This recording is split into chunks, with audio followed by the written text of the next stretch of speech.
You're listening to the Overcast, your joke-making, fun-having pop culture podcast, brought to you by Oversoul Gaming.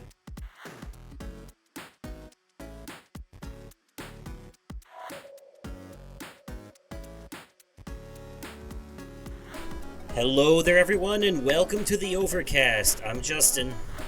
I'm Nick. And together, we're bringing you sunshine on a cloudy day. And yes, we have no Brooksy in this episode again, but we'll get to that in a moment.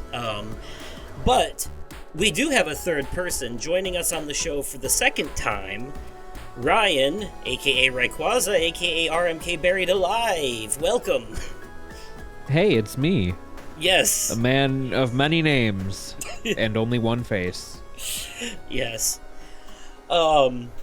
So, yeah, I asked Ryan earlier in the week if he wanted to join us for this episode, talk a little bit about Summer Game Fest, and he was like, sure, I'd be down. So, yeah, that's what we're going to be doing in this episode. No Media Corner. We'll still have some life updates real quick, but when we get into the nitty-gritty of it, we're going to be discussing basically the big four showcases that happened: State of Play, Summer Game Fest, Future Game Show, and Xbox Showcase. And just go down some of our favorite highlights from each one. Before that, though, we have the usual life updates, and normally tradition is to have the guest go first, but I actually have a message from Brooksy that I'd like to read first. And the audience will understand why he is not here with us today. He says, "So I am sure by now Justin has let you all know that I am not here today, and from the bottom of my heart I am so sorry to not be in attendance today. I was very much looking forward to talking about my personal time at Summer Game Fest and IGN Live with you all, but I will keep the details of those for our next episode that I am equally very excited to be a part of. As some of you may have heard very early on in my introduction to the Overcast, I have a sweet, wonderful corgi by the name of Turbo. He has been with my wife for over a decade, and I have been so privileged to be his dad for the past 8 years.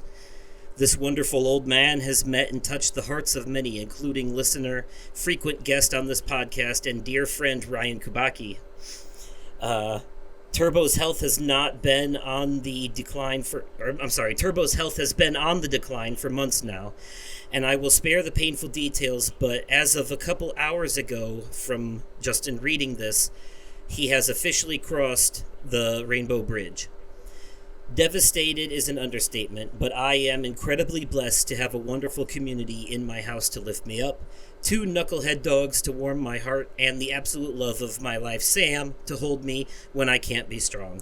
I would equally like to thank my co-podcasters who have sent us nothing but love, and an extra special thank you to our amazing host, Justin, for being there for me the days leading up to today. Whether it be words of kindness, an open door to talk, or shooting the shit about games to help my mind not spiral, I can't express how much I have appreciated it.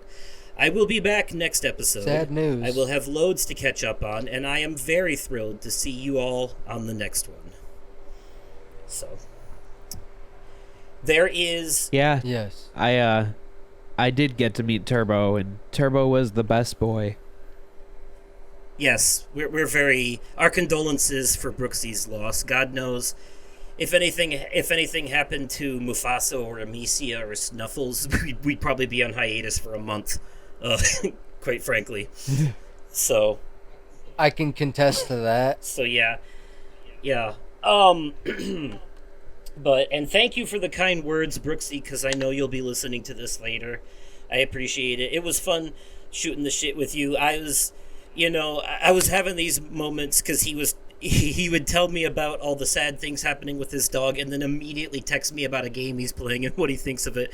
And I'm like, which of these things am I supposed to respond to? I'll respond to both. I feel weird about it because I feel like I should focus on being sympathetic, but he's like, no. Talking about the games helps keep me distracted, so it's a good thing. So we've been chatting it up quite a bit the past couple of days through text. So, Nice. yeah. I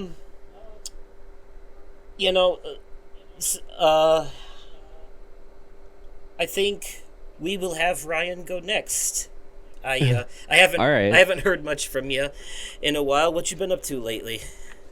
Oh, well, all right. Since we're going to continue the trend of pet loss here for just a split second, because last week we did lose our chinchilla Stitch, Oh no. which, you know, karma would have it, fate would have it that we lose an animal named Stitch while the live action Lilo and Stitch movie is out. So every advertisement for everything everywhere has Stitch on it. So it's just like constantly looking around, you know, it's that whole from Spider-Man, like everywhere I look I see his face and it's Tony Stark or Iron Man, but like it's Stitch. Yeah.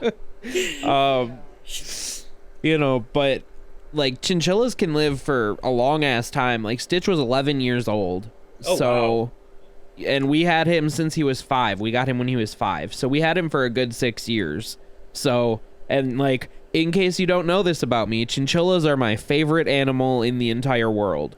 So I took that really bad. You mean it's not hedgehogs? It is not hedgehogs, surprisingly. Even the blue ones. But as fate would also have it, I was scrolling the Humane Society website a week later, and I noticed that the Milwaukee location had a bonded pair of 1-year-old girls. Technically, one of them was 9 months, and one of them was, one of them was like 11 months, and one of them was 1 year, 1 month, so like 13 months. So like they were 2 months apart, but you know, basically year-old chinchillas, which again, they can live between like 10 and 20 years. So, Wow. we ended up adopting them. So now we have Angel and Peach. Very cute names. Nice. Which I'm very excited about. Peach was named Princess, so I was like, oh, Princess Peach. And I felt like amazing. Peach was more fitting. Yeah. And the one that we named Angel, her name was Darla. I don't know, something about that name just did not feel right. So we switched it to Angel. Did you ever see the old Warner Brothers movie Cats Don't Dance? Yes. No, I don't think so. Okay. The villain in that movie was a spoiled little rich girl named Darla Dimple. So that Yes. it Oh my makes god. sense.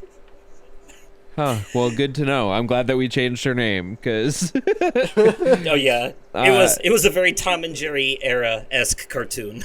Yes, You know. it was. fair enough. Yeah, I did watch a good amount of stuff from back then. I just must have not seen that one. But so yeah, I totally understand where Brooksy's head is at right now, and my heart definitely goes out to Brooksy and to Sam. Love both of them very, very much. But beyond that, our basement flooded, and we have a finished basement full of carpet. So Oh no. we've spent the last several days like using like wet vacs to get water out of our basement. Our sump pump float got stuck, so the sump pump was never draining. Oh no. And there was a really heavy rainfall a couple days. Well, it wasn't even like that heavy. It just rained consistently like all day long while we were at work. Mm-hmm. So by the time that we got home, there was water everywhere in the basement. Oh, so jeez. we've been doing a bunch of cleaning with that. So that's been fun. My new band, Sad Man's Parade, just got a drummer. Nice. And we just potentially got booked on a couple of shows, so we're working out the final details on some of that, but it looks like we're finally going to start actually doing stuff, which I'm really excited Hell about. yeah. Whoop. Um, Oh, if anyone from the What Culture Gaming Discord is listening, it's a metal band, so you know. yeah, think of it's like if My Chemical Romance had a baby with Silverstein, had a baby with Counterparts. They are the British. They love their metal bands. I don't know what it is. They're really into Sleep Token. They talk about that one a lot. I've do been like listening Sleep to Token. I've been listening to Sleep Token's newest album. I actually It's really found out. good. I really like the what Static. Static is a really good one. I actually discovered Sleep Token while scrolling TikTok. Nice. Okay, nice. You were saying though. So we've been just spending a lot of time and effort working on some special stuff behind the scenes that I can't talk about quite yet, but it's going to be a lot of fun. Nice. And I know we're not doing like a real media corner or anything here, but I just need to use this as a platform to gush about Expedition 33 and how absolutely incredible of a video game it is, because I haven't gotten to do that on this podcast. So if you haven't played that game, fucking what are you doing with your life? I've started it. Oh yeah, no, That we is are a good start. Yeah, we are. Well, and now actually, Nick, now that the story mode has been patched to be even easier, I actually have more faith in your progress than I did before, because Fair enough. where I'm at now in the game, all my characters are like level 40. I'm in the final dungeon. Any hit I take is basically a mosquito's bite worth of, I've pumped so much into my defense at this point, like I'm taking literally 11 points of damage. So Fair enough. I'm basically a fucking stone wall.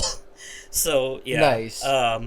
Brooksy went for the whole not glass cannon, but as he called it, Fabergé egg bazooka build. Yeah, I said fuck that. I'm going straight up tank in this game, and it's worked. Yeah, parry or die. Also, the window for parrying is bigger in story mode now, so I am actually hitting all the parries now, and all Nice. of Mayal's every last one of Mayal's counterattacks are 9,999 each and every time. So, Okay. Yeah, it becomes very easy to hit damage cap. Especially Justin, now that I would honestly respec now that they've made that a difference. If you're able to take that much more damage, I would just start adding more points in the weapons that you're using, like following the weapon scaling, because if you're hitting parries, then you don't need to worry about having to, tank every hit. I'm basically in the final dungeon now, but that being said, though, I've noticed... My advice is going to be more applicable than you know. Fair enough. I have, there are some enemies I'm killing where after I kill them, some of my lower level weapons, which I think I picked up from them in previous areas, automatically upgrade to like 15 on their own. I don't know what that's exactly a part of, but like I remember I killed one particular enemy and one of Verso's swords upgraded to like level 15. It just means that enemy has that drop, and you can't carry a duplicate of the weapon, so it just automatically gives you the higher level version of that weapon. If you wouldn't have found the lower level version of it earlier in the game, you would just find the level 15 version of it. Okay.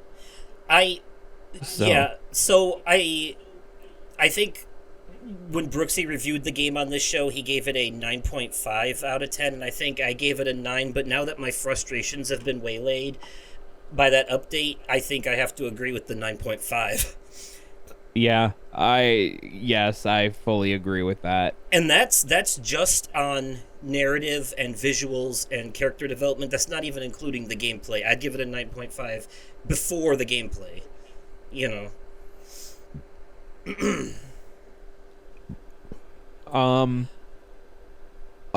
Other than that, I think that's about all that I kind of have that I wanted to throw in there. You and Krista go to the movie theaters a lot. Have you been there recently for anything? Last couple of things that we saw Sinners in theaters, which I loved. Very great music-driven vampire movie, but like music-driven, not like it's a musical or something like that, but there is music as like a very important story element and it's very well done. So we saw Sinners, we saw Final Destination, which I also loved. Such a good movie. I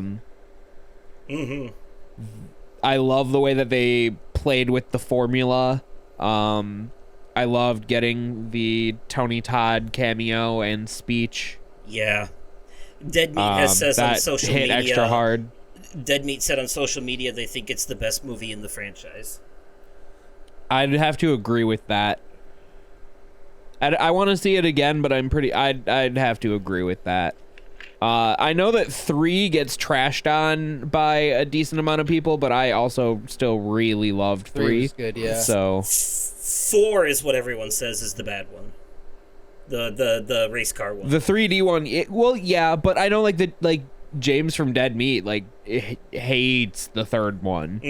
Like we watched the kill counts like you did, and he was like trashing on the third one the whole time. Oh yeah, But yeah. No. I don't know. It holds a special place in my heart. I love it. So we saw that. We saw Thunderbolts. We're gonna be going and seeing like Superman and Fantastic Four here pretty soon. We did not go and see Lilo and Stitch in theaters. We might go see How to Train Your Dragon. That looks good. It's good. Yeah, you liked it? It is really good. So it is almost a shot-for-shot remake, with the exception of one scene, and that it's not anything bad. It adds to the story, but this is what a live-action remake should be. Disney, take notes. Fair enough. Good to know. It was a 10 out of 10 for me. So it was all right? It was fantastic. That means it's probably an 8, objectively. Which is still good. The Nick rule. No, Whatever Nick says, you gotta subtract 2. Well, No. not always. Because he gave Lilo and Stitch like a 7.5, and I think that's fair. So that means that it was a 3. Oh, shit. I'm surprised you haven't seen Bring Her Back yet. Yeah, we have not seen I'm gonna use my next movie credit for that one. Ooh, nice. For my Cinemark movie club. That's coming out. That's hitting tomorrow. So I might go see it on one of my days off next week. Only it's not at the movie theater. Not showing at the movie theater that's by me anymore. It's the one. Right now. It's only showing at the. I think it's the Jordan Creek Mall location. Okay. Just remember to wear an adult diaper. Always. Anything else, Ryan? I don't think so. Okay. Nick, we already know about Yes. the movie you saw. What else is new? So we've moved. We've got the furniture moved over to the townhome, with the exception of a few items. We've got some stuff still out in the garage here at the complex. I say here at the complex because our internet is out at the townhome. Otherwise, I'd be recording in my basement right now. Yeah, I saw your setup. It looks nice. Womp womp. Oh, I'm eventually going to get soundproofing foam panels for the walls to even like increase the quality of sound. I love it. You did. I'm the host, and you put more effort into this than I do. Willow had her last day of school. She the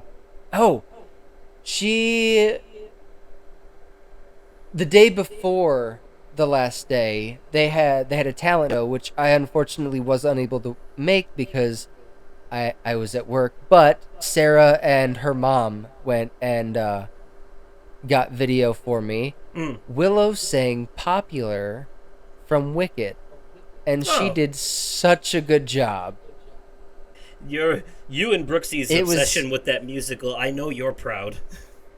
yeah. Oh, absolutely, I am. My I dad is promise. too. I'm going to watch it eventually. I've just been waiting for everyone to shut the hell up about it first. Like Oh, dude, no, you're gonna be waiting until well after Wicked for Good comes out. no. It's fine. People have kind of shut up about it, so I think I'll be watching it soon. Like I'm in the. Fair I found enough. I'm in the eye of the hurricane. Now's the time. Fair enough. I don't Oh, dislike musicals.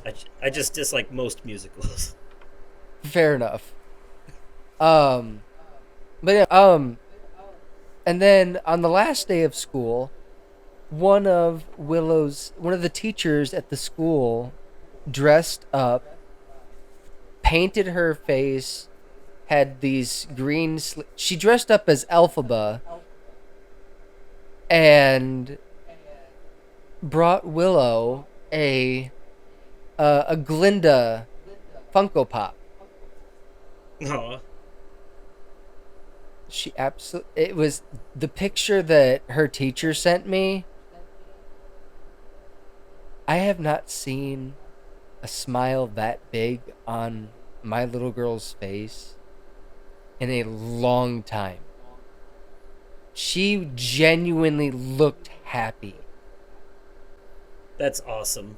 And Love that. it's that it brought happy tears and it warmed my heart. Willow's been going to day camp this last week. She went and they went to a movie. I think one of the theaters in Altoona is was showing had a showing of If. So the kids went to go see If in theaters, and she did really well. They went swimming at the Nice. Altoona swimming pool. She's been having a lot of fun. She's been making friends. I'm glad to see her making friends. She needs it. That's awesome. Yeah, and as far as work goes, work's been work. I'm still doing the working towards that career. It's right now I'm in what you would call a substitute, or no, not substitute. I do the grunt work that nobody else wants to do, and Right. I can't say anything about it until I make regular, and when I make regular, that's when I go career. And that also comes with a pay raise. I found out recently that could take up to 2 years. Damn. Ouch. Yeah. But from my understanding, once I've been there a year, they'll have a 1 year evaluation, and I think at that point there would come a pay raise. Even if it's just $1 or $2, it would help. But Yeah. that's not until Yeah, next. no joke. That's not until next February. Yeah, but I mean, think about it. We're already in June of 2025. And, blink and it'll be February. Yeah, no shit. I'm actually looking forward to February because of a certain game coming out around then that we'll talk about later. Yeah. Let's see. Yeah, we went to. Oh. I've never heard of video games. Yeah. So the initial plan was to take Willow to go see How to Train Your Dragon with us. However, she had gotten herself grounded from screens for like a week. And so I actually called up a buddy of mine that I worked with at the retail store Um, and brought him instead while because Willow was going to be staying the night at Sarah's mom's anyways. So we all went to the movie, and yeah, it was good. Really, really good. Very well done. Awesome. Yeah. Okay. Yeah, I'll have to give that a watch at some point. Because as for me, I haven't been to the theaters much. Do lately, yourself but I do a favor have and see it in theaters. You're gonna kick yourself if you watch it at home and realize, oh shit, I should have seen this in theaters. It is meant to. It is Okay. meant for it is meant for theaters. It is that kind of movie. The scenery is Okay. amazing on the big screen. Well, if I can hold off 14 days, I can use this pass that they gave me as an apology for the power going out when I tried to see Final Destination the first time. It is a free movie pass, but it only works on when you go on their website. Some of the movies will say no passes. It's because this pass only works on movies that have been out 2 weeks. So when they're brand new, you can't use it on them yet. But you do, if you're willing to wait. Then, Fair enough. Like right now, I could use it on Lilo and Stitch. I was going to use it on Bring Her Back. For some reason, though, that movie did not stay in the theater very long. And I think it's just because we have a smaller one out here, and they wanted to make room for the bigger shit. Makes sense. So, yeah.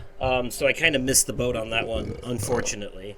But maybe I'll use it on that when the time comes. It doesn't expire until November 16th. So Okay. I've got That's time. my dad's birthday. As for me, I've been doing a couple of different things. One, I went back and I put my Star Wars Star Wars chronology journey on hiatus for a bit because I had hit Jedi Fallen Order and I was like I wasn't quite ready to replay it yet. I had started replaying it, then I got stuck on a puzzle, which I shouldn't have because I've beaten the game before. And then I just kind of Right. set it aside for a while, and I was like, you know what? I'll come back to this. I'm not in any rush to get to Solo anyways. So I am in a rush to get to Andor, though, so it's, one thing at a time. But I did put that on hiatus for a while, and I've gone on Hulu, and I've started rewatching King of the Hill from the beginning. Man, there is some great shit in there. The first season is a little rough, but right around season 2, it really starts picking up. And I only ever watched it when it was on, like on Adult Swim at night or on FXX or during their block or whatever. I never ever watched it in order. So there's a lot of episodes I haven't actually seen, didn't realize. And one of them I saw recently in season 2 was this one where Hank's worms aren't working very well as fishing bait anymore, and he mistakenly buys crack rocks from a drug dealer that he thinks because he was told to go here to get some special kind of fishing bait, but he goes to the wrong guy. Oh and no! The fish end up getting addicted to it, and they really like it, and they're just hauling in the fish over and over again, and he ends up almost going to prison over it. Oh It no! was absolutely, I was like, I didn't know King of the Hill did episodes like this, honestly. Jesus Christ! But yeah, I think you guys got an audio message from Boomhauer about me rewatching King of the Hill. So yeah, I'm still in season 2 of that, but my plan is to finish it before the reboot comes out in August because this seems fun. And I'm about halfway through Last Defense Academy. I want to say day 46 to 50. I don't remember exactly where, but the narrative has taken ass loads of twists and turns that have got me hooked, and Brooksy actually went back and replayed the demo and actually got through it this time, and he said, yeah, he's like, you were right, all of the weird cringe stuff is mostly in the beginning, but then very quickly the story starts to hook you in. And I was like, yeah, you just got to get past the the the anime parts of it. I don't want to say that because it's like, not all anime does that shit, but you can tell the Danganronpa people made this game is basically what I'm saying. And the weird fan servicey shit and other like cringy tropes. But it's very subversive because a lot of the characters you hate in the beginning end up going through major character development later on and improving. There's some characters I went from hating to being like, oh, they're okay now. There's still one guy I can't stand though, but there's always one. So yeah, the story of that has got me absolutely hooked. And I can't wait to see where it goes and what ending that I get, because there's a lot of them, 100 actually. So, and and I got bitten by the T virus bug lately due to a certain announcement from Summer Game Fest, and I have decided to go back and replay the Resident Evils, or at least the important ones. My plan is to play the numbered titles and then a couple of important spin-offs, Revelations 1 and 2, and watch all the animated movies in chronological order. So, I may or may not play Resident Evil 0, but I've been playing the remade remaster of Resident Evil 1 on Xbox, and on the PS5, I'm playing the Resident Evil 2 remake simultaneously, which I'm flying through that one, man. It's like 2.5 hours. I'm already halfway through it. Like I know what I'm doing in that one. So, especially, and that's impressive for a game where you have to like go back and forth between 3 different floors of the same police station to open doors after you have the right keys for them. So much shit you can't access at first until you have the right item. Then you have to backtrack to areas you've already been to, Metroidvania style, to, do so many puzzles and keys and stuff like that. So, man, who likes Metroidvanias? But the funny thing is, Resident Evil 1 and 2 are the only ones that are like that. Resident Evil 3 and 4 are more completely linear. There's still puzzles and shit, but they're like more on rails than the other ones where you're going back and forth through either 3 floors of a mansion or 3 floors of a police station through different rooms, 7, actually, Resident Evil 7 kind of went back to that, where you're going all over the Baker house looking for items and shit while trying to avoid Jack. So I'm looking forward to playing that one again. So yeah, it's been a blast going back through those. So besides that, not much else going on with me, really. Haven't really seen anything new. Haven't started any new games. I'm almost at the end of Expedition 33, which I mentioned earlier, and that's about it. That's pretty much it for me. So, so what we're gonna do now then, folks, because normally this would be the part where I say let's transition into the topic, but the topic this time is all about Summer Game Fest, and we're covering 4 different showcases. So we're gonna segue into each one of them individually and talk about them one by one, starting with PlayStation's State of Play from a couple Wednesdays ago. Alright, so we're tackling State of Play first since it happened first. Well, Ryan's taking a moment to look through the list. I'll start with you, Nick. What was first your top thing from that show? This might surprise you, but I actually kind of want to play Silent Hill F. Really? Yes. It looks good. This one takes place in Japan, so it's gonna be freaky. Yeah. It looks like they're going back to the clunky melee combat of older Silent Hills, where because your characters, in the Resident Evil games you play as basically action heroes, but in these games you play as like everyday people who aren't equipped for combat. So You know, they kind of futz about with the weapons and shit, and it's clunky on purpose. And I see I see what they're going for there. So they did Bloober team did a really good job with the Silent Hill 2 remake, but that's not. I don't think that's who's making this one. It's still a Konami game, obviously, but yeah, it's also a departure from the series normal because it doesn't take place in Silent Hill or an apartment building or anything. It's like a abandoned village in Japan. It reminds me a lot of actually an old PlayStation series called Siren Blood Curse. It looks a lot like that. I am excited for that one too. Did you have a top announcement from the show, Ryan? I don't necessarily know if it's the game that I'm probably the most excited for out of all of them. The footage that we got for Digimon Story Time Stranger got me like super excited. I knew you were that game gonna had say been that. previously announced, so like I know about it. I've known that that's coming. But like it looked great. Yeah, it did. That is one of the ones that I wrote down. Yeah, so is that like a direct sequel to one of the other ones, or? Yeah, so there's like Digimon Story Cyber Sleuth, and then there's another one that's kind of like the other half of the coin of that story. And then this takes place like in that same world. It follows that gameplay style, which I think that you would really, really enjoy, actually. Yeah, I'm interested. The series is on my list to check out eventually. I really do want to check it out.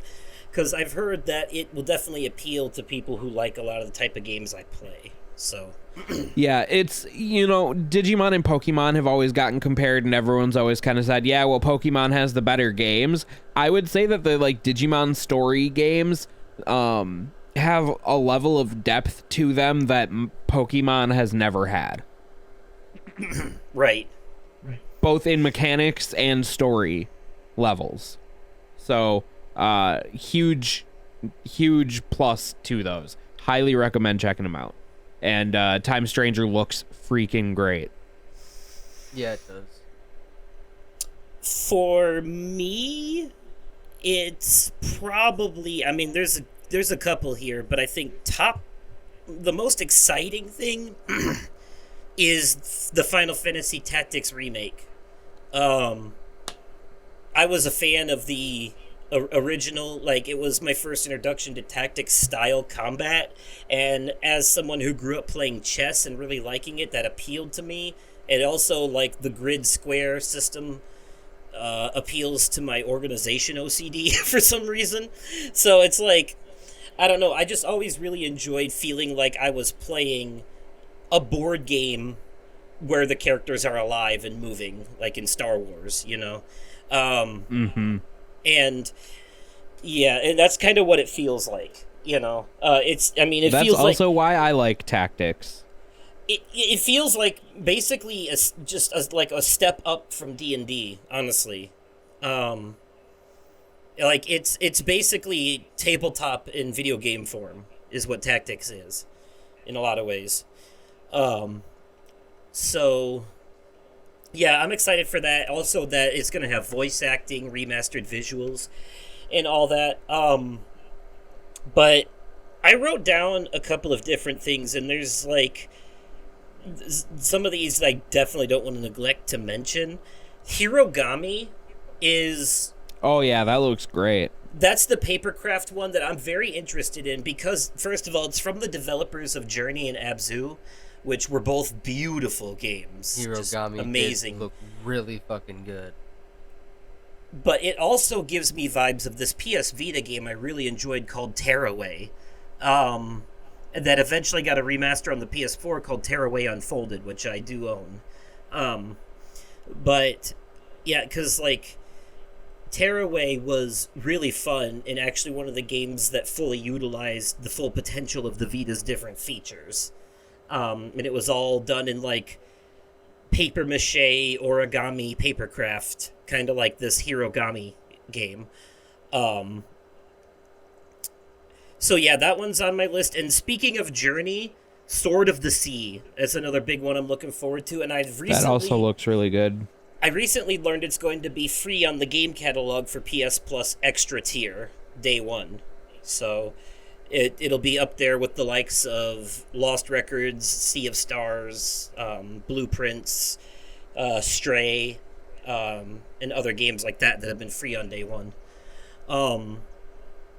So yeah, one of my favorite things about Journey was the sand surfing. Back when I played it on the PS3, there's like this one section where you just like are going downhill really fast on the sand, and it's so fun, and you do jumps and stuff.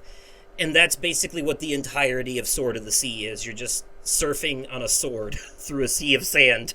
Say that 5 times fast. It looks so fun. Yes, it does. It's exactly the kind of art snob video game that appeals to me. This is the Yes. yeah. Yeah, it looks beautiful and serene. I'm into it. I've got more on my list, but do either of you want to throw anything else out there from this show? Go ahead.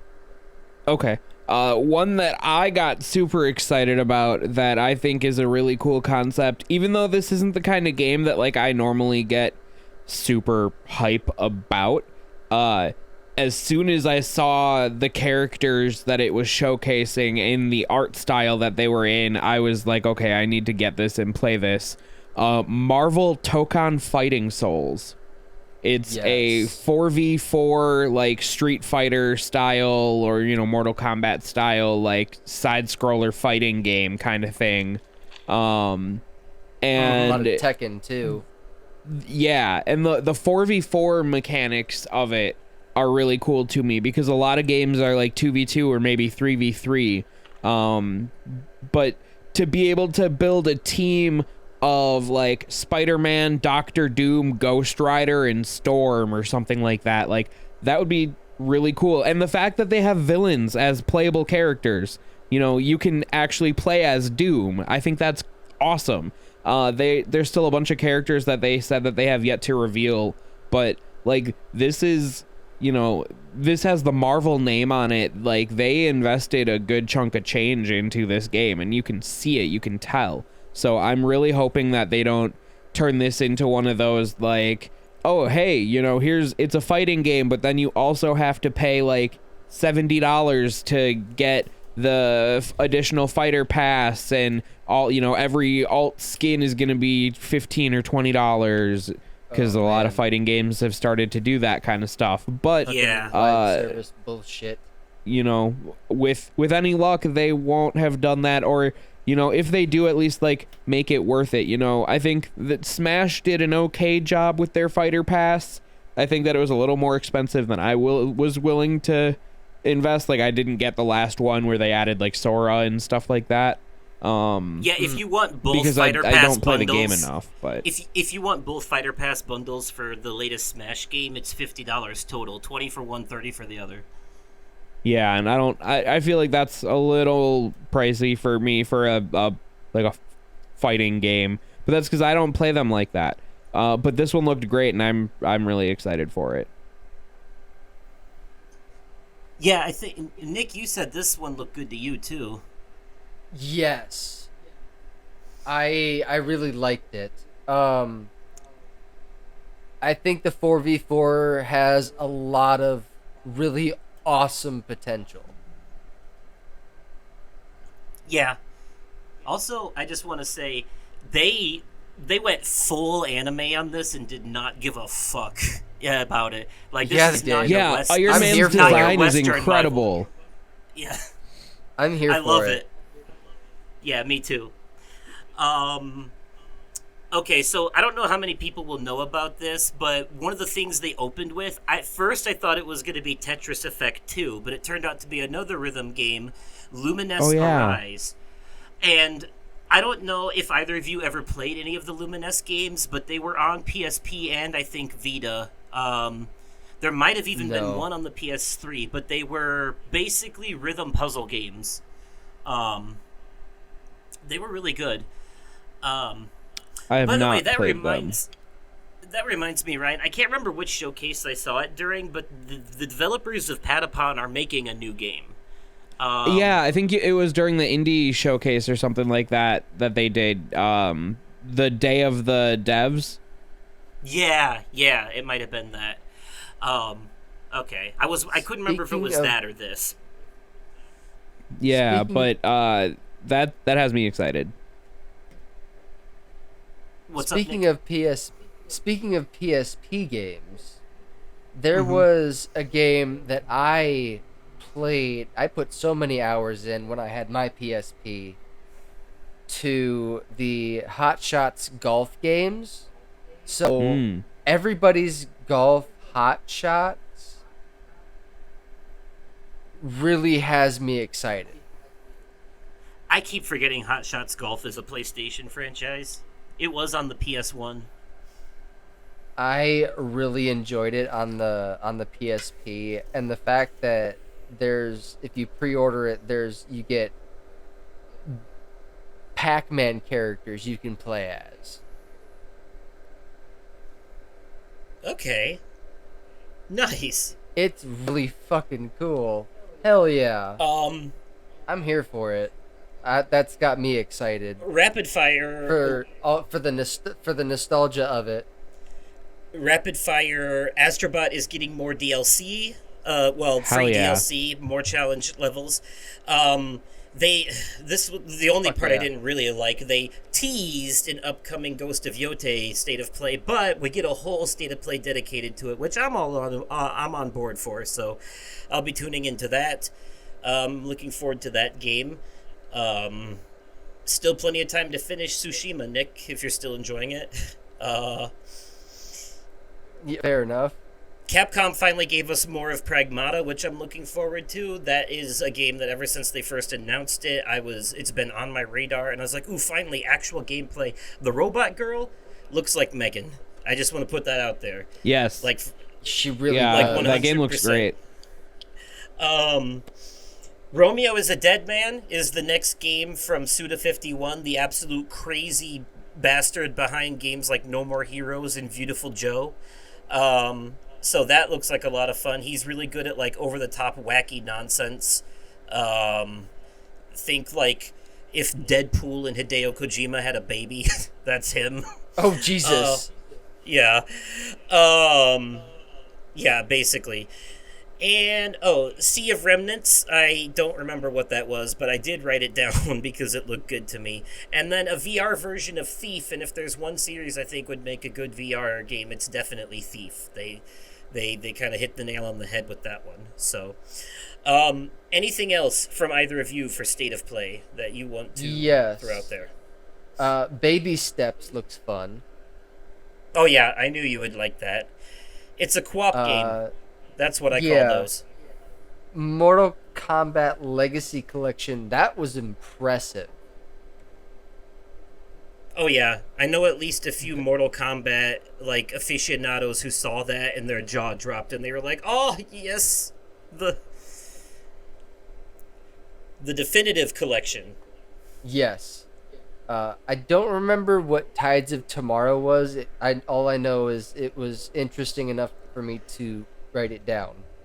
It's a multiplayer game from the developers of Road 96. Okay.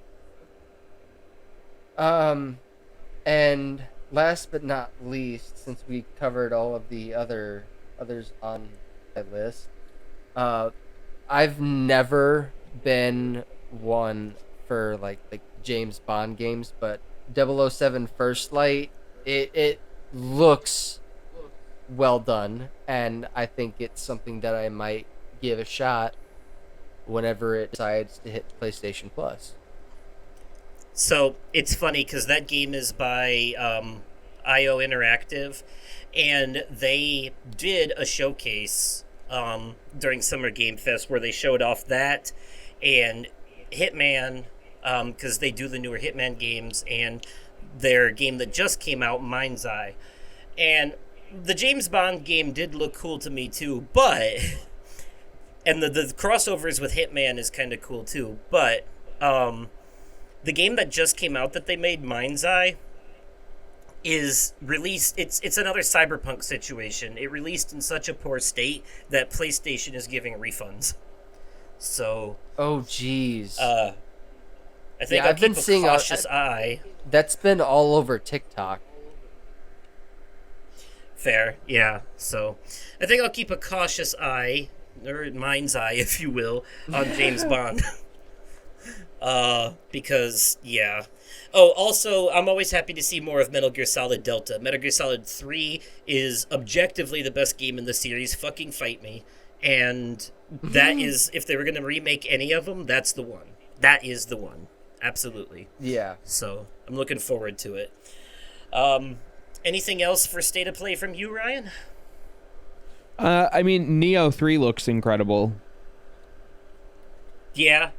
Speaking of which, I do have write-ins from Brooksy for State of Play, Summer Game Fest, and Xbox.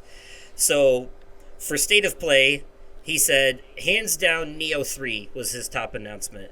I know, big shocker from the guy whose favorite fantasy game of all time is Elden Ring.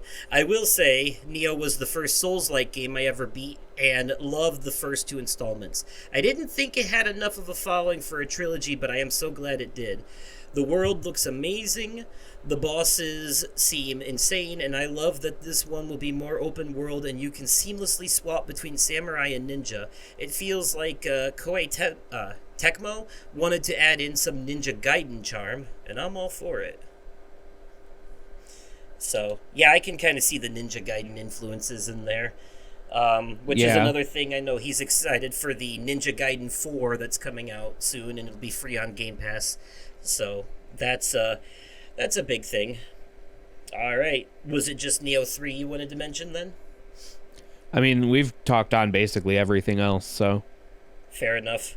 I just wanted to see if you had any thoughts on any of the other things we mentioned. The James Bond game looks really good. Fair enough. Oddball. Okay. We will move on to the main Summer Game Fest show then. That was the biggin. I will throw my top announcement out there first because this is a super easy one for me. It's Resident Evil 9. Hands down. That was the perfect thing to end the showcase with. We've been, for the past, year, I want to say, at least everything that's like every Summer Game Fest, every Game Awards, all that, people have been like, ooh, Resident Evil 9, is it going to be here? It could be here. It's time for a new one, And nope. And finally, yes. And we don't have to wait for another remake in between because this is coming out February 2026. They announced it less than a year to release. And God help them if it gets fucking delayed. But yeah, I'm big on that. I don't think it will. February seems to be the ideal release time for Resident Evil games. They always come out around then for some reason. They're like, probably because it's in the dead of winter when it's cold and dark, and they're like, cozy up to a nice horror game. So yeah. So yeah, that's definitely it. Although they did something funny this time. Ever since Resident Evil 7, they've been hiding the number in the title via Roman numerals. That was, Biohazard. Or no, Resident Evil had 7 hidden in it, VII, and Village had 8 hidden in it, VII. But this one, they did the number 9, and they replaced the Q in Requiem with the 9. So it's Resident Evil Reninium. Reninium, hell yeah. But, so, here's the crazy thing, right? They're digging deep for this one because there are rumors going around that Leon Kennedy will be a playable character here and it'll be his swan song. Like, it'll be... because let's be honest, Leon and Chris and all of them, they're in their, 50s and shit now. It's time for them to retire and pass the mantle over to new characters if they're going to keep going with this. That's... literally one of the plot threads of Resident Evil 6 is that Chris is a depressed old alcoholic now because of all the shit they've been through in the previous games. So Leon might be in this, but that's a rumor. But what we do know is that in this one we play as Grace Ashcroft, who is the daughter of a character named Alyssa Ashcroft that was introduced in a PS2 game called Resident Evil Outbreak. So And in the trailer, it seems to indicate that we're going back to Raccoon City after it got nuked at the end of the second game by the government because they considered it a lost cause at that point. And you see the ruins of the Raccoon City Police Department and the statue in there. And specifically, though, you see the ruins of the RPD from the Resident Evil 2 remake, which solidifies from this trailer that the remakes are the new canon for the Resident Evil series. And that means that either they're going to do an Outbreak remake or they're going to find a way to exposit vomit the stuff you need to know into the narrative of Resident Evil 9. You know, because I don't think that they would just throw in a legacy character like that and not give you some kind of explanation of where they came from. You know, it is a bit of tonal whiplash, but I do think that she won't be the only one. They're going back to the horror focus again, which is good, and this game will, confirmed, be able to switch between first and third person in the options menu at any moment in the game. So the Nice. intended experience... The intended experience is first person. It's designed for that, but you can switch it to third person in the options if you prefer, because a lot of people prefer that, and most Resident Evil games are third person. Resident Evil 7 was the first one to change that. So ever since then, they patched in the ability to play in third person in Village, and this game is going to have the option for either or from the get-go. So they are definitely... Capcom, say what... you know... You might hear some bad things about them here and there, but as far as, like, listening to their fans, Capcom usually kind of hits the nail on the head, I gotta be honest. You know, between Resident Evil and Monster Hunter and Devil May Cry, like, they give people what they want, you know? Yeah. Like, they rarely miss. I always know that the Monster Hunter games are going to be a safe buy because I'm going to get so much content out of them, and I'm going to enjoy everything that I get every time, and every time I'm right. And that's how I feel about the Resident Evils, too. They will bend over backwards to please everyone if they can. Resident Evil 6 went way too far in the action direction, and people complained about that, so they made Resident Evil 7 a full-on horror game. But then people didn't like that it was in first person and didn't have enough enemy variety, so in Village they patch in the ability to play in third person and have more enemy variety, you know, and then so on and so forth. And then some people said we want to get back to the roots, so now in the new game you're going back to Raccoon City, baby. So it's like they listen, you know, and with every iteration they constantly make changes and experiment. That's what I like. Every game is different too. You can actually, you know, if you ignore the side games and movies, you can cut the 9 main games into 3 individual trilogies that all kind of fit nicely into each other. Resident Evil 1, 2, 3, 4, 5, 6, and then 7, 8, 9. Just like that, I think. So, considering where the story is going, though, if anyone is interested in Resident Evil 9, my recommendation would be to play the Resident Evil 2 remake and maybe the 3 remake. Those will probably be the only pieces of knowledge that you really need to appreciate 9. And I don't know, maybe look up an explanation of Outbreak. But besides that, because we're going back to Raccoon City, I think that's all you're really going to need. 9 seems like it's designed for people who played the 2, 3, and 4 remakes more than it is for people who played 7 and 8. So, because 7 and 8 were kind of a self-contained story about... And 8 wrapped up the story that 7 started. So this is starting a whole new narrative in the series. So it's almost like a fresh starting point again, just like 7 was. So yeah, that is definitely my top announcement. There are more, but gotta give someone else a turn. How about you, Ryan? All right. So I got trolled super hard. And it's all thanks to Deadpool. The way that they announced the Deadpool VR game by having Jeff Keighley read a note and that specifically name drops. No, how about we skip the Silk Song trailer and show mine instead. That being said, I think that Neil Patrick Harris is a great casting to voice Deadpool, and I think that that's going to be a fun VR game. Though I will say it did look like it was a rail shooter from the trailer. Yeah, well, having played Blood and Truth on the PlayStation VR, let me tell you, rail shooters can be really fun in VR. That was one of the best experiences I had next to Resident Evil 7, quite frankly. It is.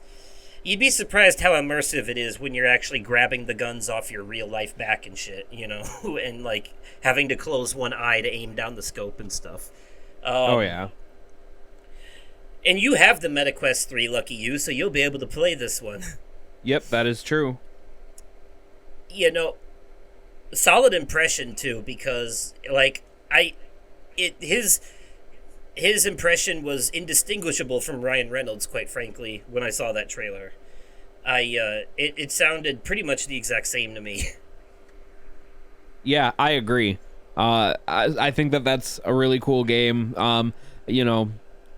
I don't think that we were actually getting a Silk Song trailer, but the fact that it got name dropped and, not actually shown at all did kind of suck. Well, we do have more on that a little bit later, too. Yeah, we do. All right, what was your top thing from Summer Game Fest main show, Nick? So, this is probably the big one that I'm like, well, I guess I'm getting a Steam Deck at some point. Game of Thrones War for Westeros. I would say that's an interesting choice, but I know you're a big Game of Thrones fan, so... Yeah, so... I don't remember much of the trailer. But what I do remember is the graphics on it look phenomenal. Yeah. And by the way, at the time of recording this, it was exactly a week ago. But... Oh, it sure was. I for sure thought you were going to say Felt That Boxing, the Muppet game. See, now that I was going to go with that, but War for Wester... Wow, words are hard. War for Westeros stood out a little. Felt That Boxing does look fun. It looks like pure, like, shut your brain off fun. Yeah. And it's got elements of an FMV game, but it's all like real-time gameplay. I can definitely see, I can picture Jeff Keighley sitting there with a Steam Deck just cheesing. Yeah, the man loves his Muppets, doesn't he? Yeah, he does. Yeah, he does. That looked like fun. I want to shout out real quickly 2 Lego games that they announced. Lego Voyagers, which is a co-op game that will have a friend pass, much like the Hazelight co-op games, and Lego Party, which is basically Mario Party with Legos. Yes. Both of those look a lot of fun. I can't lie. I would play the hell out of the Lego Party. I love the Mario Party series. I just love that gameplay style. So anything else that plays like that would also have my attention. Honestly. Oh yeah. Hell yeah. Agreed. And it's Legos. Come on now. Speaking of which, not quite. Lego games are just fun. Speaking of which, not quite the same. But there is a Nicktoons dungeon crawler game that they showed, which is that looks great. D&D inspired. It looks like, yeah, heavily D&D inspired. It's I think it's called Nicktoons and the Dice of Destiny or something like that. Yes, that was one of the games that I wrote down in my note. Mina the Hollower looks incredible. Yeah, tell us about that one. Isn't that the Metroidvania? It's from the people that made Shovel Knight, and it looks like it's a Game Boy Color Zelda game. Oh yeah. So okay. I don't know if it's like a Metroidvania, but it looks like it plays like the old school original Zelda game, or like the Zelda Game Boy Color games. But it looks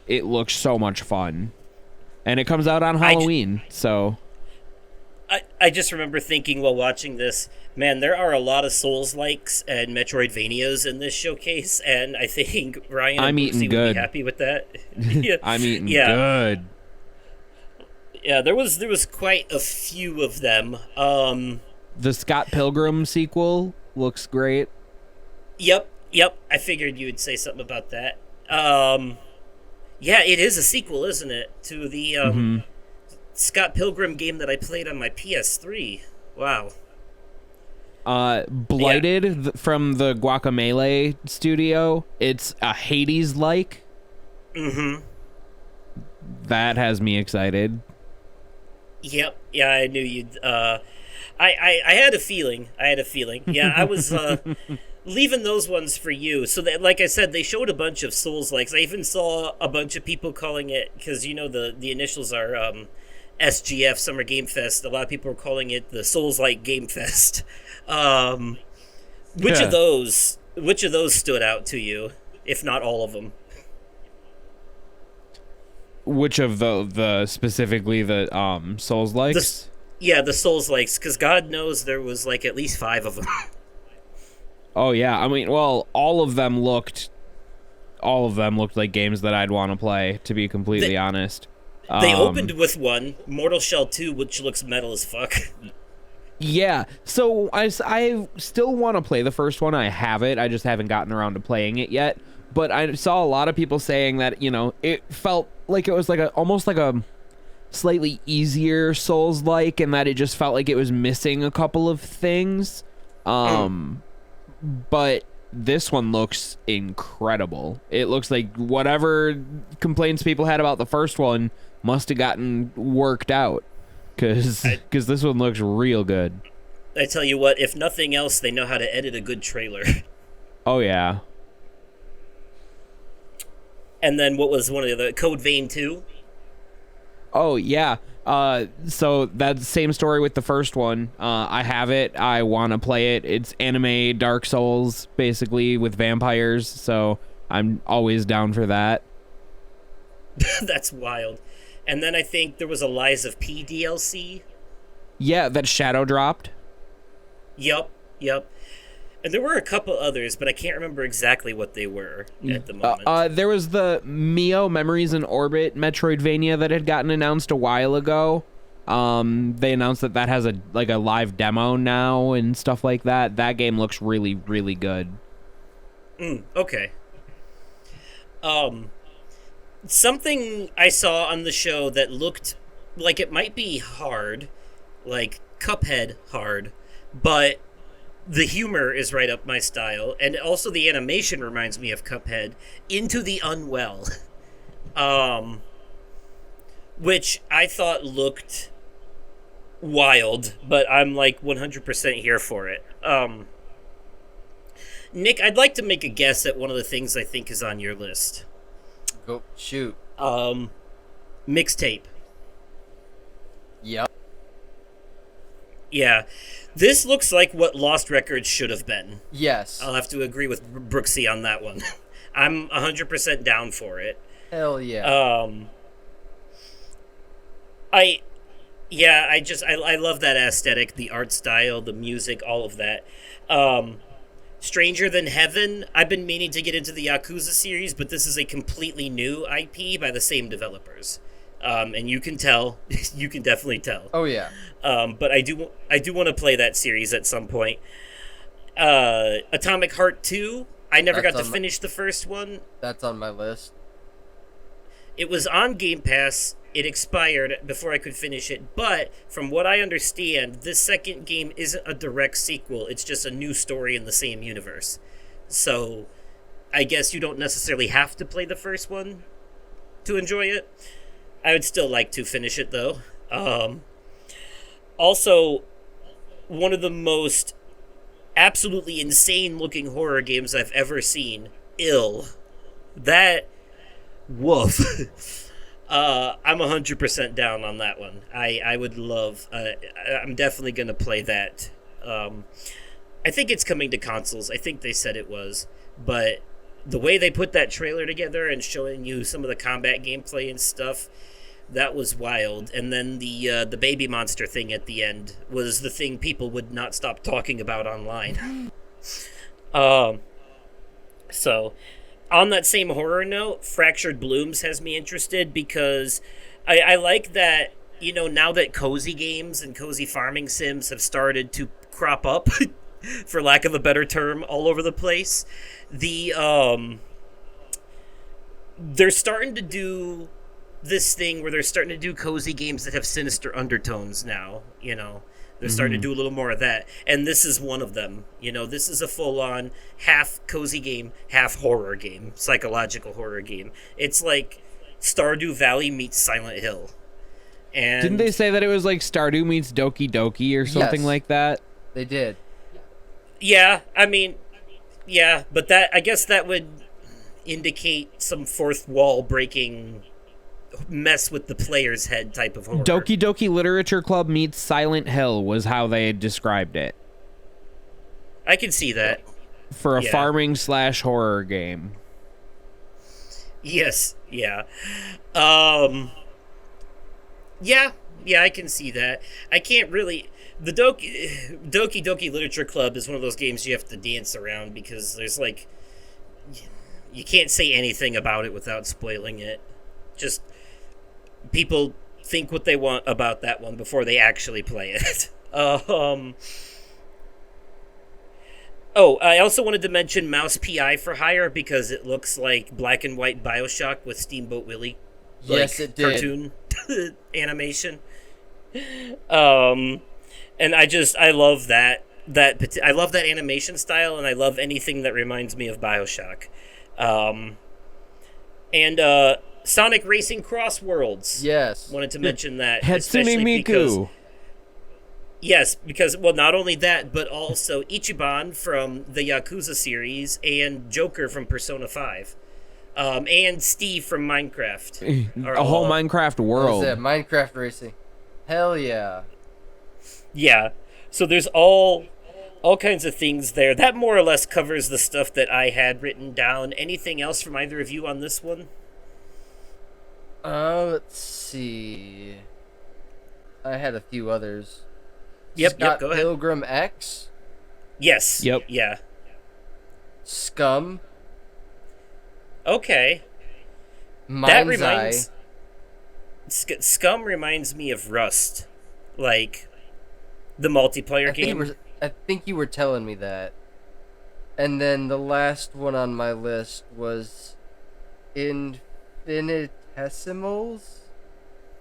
Oh, yeah. Infinitesimals. I've almost forgot about that one. It looks interesting. Yes. I remember the name. I don't exactly remember which trailer that was, though. To be Fair honest enough. with you. I know we talked about Scott Pilgrim and the Souls-likes and stuff. Was there anything else for you, Ryan, for this show? Toa and the Guardians of the Sacred Tree. It's a roguelike game from the Mana Games creators. Oh, yeah. Yep. That looks really good. I'm a sucker for roguelikes. I'm a sucker for Souls-likes. That's I see those and my brain gets the happy itch. So no, yeah, I'm glad that we had you on because like we get more variety with that because I knew there was a lot of those in the show, and I didn't write many of those ones down. I wrote a bunch of other stuff down. And I think without you here, there would just be a bunch of overlap between me and Nick's lists. I like games that make me feel bad about myself, and then I beat things, and then I feel like a god.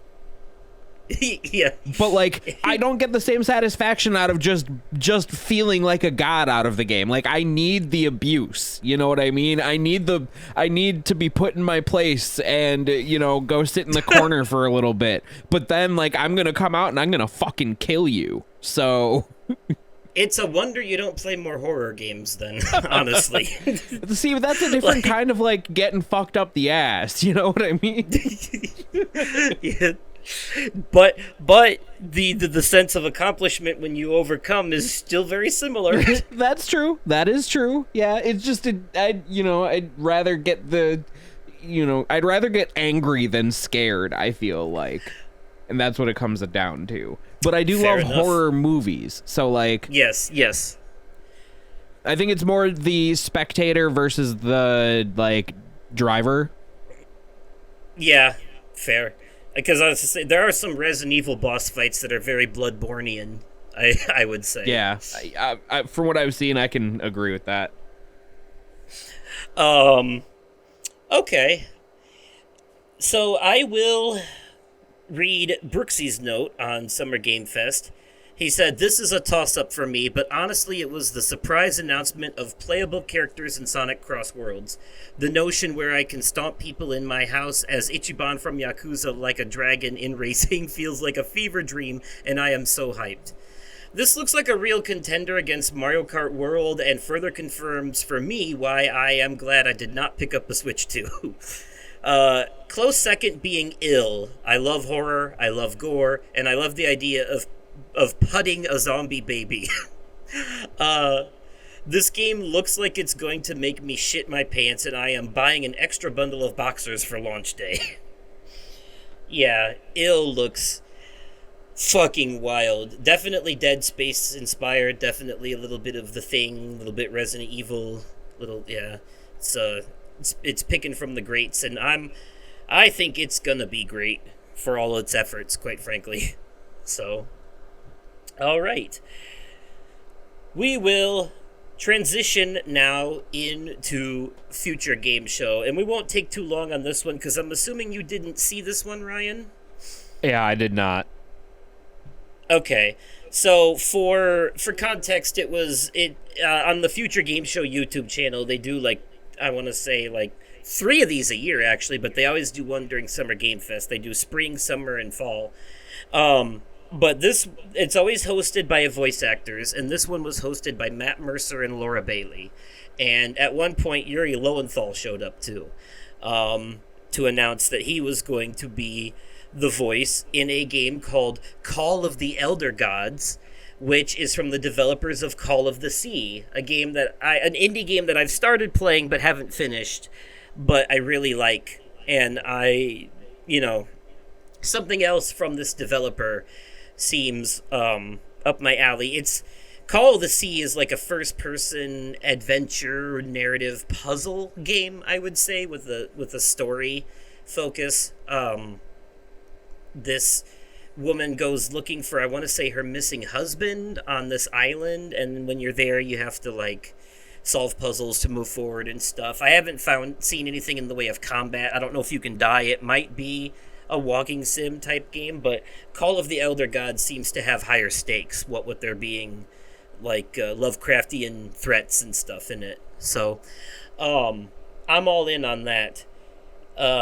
They opened the show with a game called Expanse: Osiris Reborn, which is based on the TV series The Expanse on Amazon Prime, which looks really good. And then a fantasy adventure game called Echoes of the End, which looks really fun. This game looks like what Forspoken should have been, honestly. I'm 100% on board with it. A horror game called Whispers in the Fog, which is a psychological horror game. A game based on the anime Seven Deadly Sins, they showed. An indie game called Herdling that looks really cute, where you just are playing a shepherd herding these yak beast type creatures over the mountains, and eventually you run into kind of progress blockers, and you have to use your head to figure out how you're going to get this herd of dumb creatures around these obstacles and stuff. And sometimes there's weather to contest with, and sometimes there's enemies that are trying to pick them off their prey, and you have to protect them from predators and stuff. It looks really good, honestly. The big thing for me from this one, though, Sleep Awake, which is a psychological horror game from the Blumhouse collaboration that they announced last year at Summer Game Fest, I think, where they said Blumhouse was making a bunch of horror games. This is one of them. It's called Sleep Awake, and it looks, I gotta be honest, absolutely terrifying. Like, just the trailer, horror fans, do yourself a favor, look up the trailer for Sleep Awake. Before I keep going, Nick, you watched the Future Game Show, yes? I admittedly fell asleep during my second watch through of this, but I did manage to write down 3 games. Oh, man. The Expanse Osiris Reborn, I know you mentioned that one. I Yes. also wrote down Whispers in the Fog. And the other one that I wrote down was Echoes of the End. Yeah, I figured you would have wrote that one down. Seems like the kind of fantasy game that you really enjoy. I'm surprised, because for me personally, and some people in the Discord server I was with at the time too, kind of felt like the Future Game Show was actually a better showcase than the main Summer Game Fest showcase, honestly. Like, just Really? the games that they showed. Yeah, like, well, and also, like, the hosts are more charismatic because they're popular voice actors that people really like. Fair enough.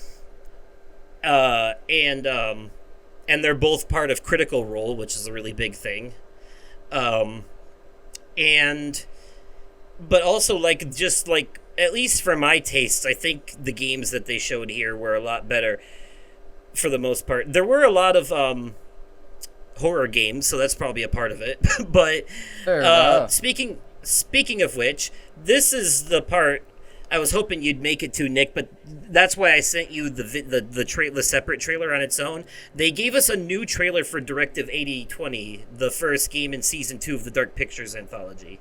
Oh, man. And this trailer showed, like, new combat encounters, kind of doubled down on the fact that this one's basically going to be the thing in space, so sometimes your companions might be the monster pretending to be your companions, and it's going to be... Yeah, but also they showed that this game is going to have the rewind time feature that the Quarry introduced, where you can actually go back in time and redo your choices if you fucking want. bet. So it adds some replayability to the game. And it's going to have a flow chart like Detroit Become Human had that shows you your choice paths and what they led to. Okay. So, which is a first for the Dark Pictures series. So Fucking bet. I like that. I like that a lot. Let's see if I can remember what I wrote down for each. I wrote down Fading Echo, and I don't remember what that was. Hirogami showed up again. The Bureau of Fantastical and Arcane Affairs. Wanted to tell you all about this one just because I thought it was funny and creative. This is a fantasy game, kind of like management sim game, where you play an auditor that goes and audits the dungeons that players have to go through in fantasy adventure games and stuff beforehand, and the trailer was really funny because they were like, what, you want a dragon and a lava pit? That's not in the budget. Shit like that. And it seemed like I was, I don't know if I would play it myself, but it's worth mentioning because it's a very creative and unique thing. I haven't seen anything like this before. Just like the idea of like a bureaucrat or an auditor going through and like auditing these dungeons and making sure they're up to code before people go through and die in them and loot treasure. I think that's fun. And what else did I have on here? Oh, there's a game coming out based on Agatha Christie's Death on the Nile, which this is not one of those point-and-click adventure games and stuff like these usually are. This is a full-fledged third-person adventure, narrative adventure detective game, closer to the newer Sherlock Holmes games, or even any story-based game. Like it's a full-on game. It's not hidden objects or point and click or stuff like that. It actually looks really good.